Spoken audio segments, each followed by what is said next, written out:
Josh, I've read a couple of your articles.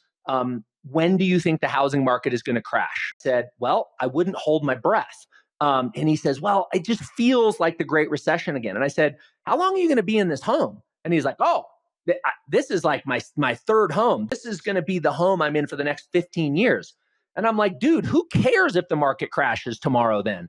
Because if you're in your home for 15 years, it's going to be in the rear view mirror. It doesn't matter. Just get the home you like. Don't try to time the market.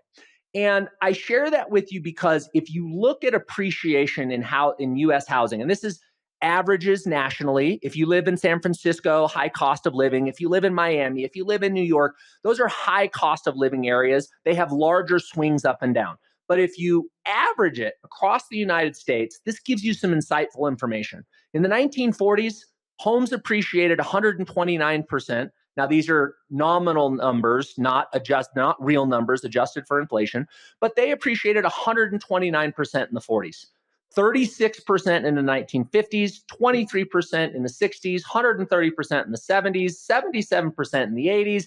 In the 90s, we finally saw two down years where the national home prices went down rather than up. These represent up years. The red represents down years.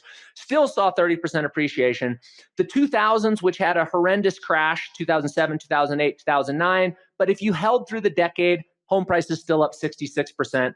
2010, down 2010, 2011, down 8%, ended the decade up 45%. And in just the first 3 years, we haven't finished this, we should add this in, but in just the first 4 years, we're at 39%. We now have the numbers for 2024, which is up another 5.9%. So you're talking 45% appreciation in just the first 4 years. What's the moral of the story? Since 1942, home prices have gone up 73 years. They've gone down 7 years, and they've gone sideways 1 year.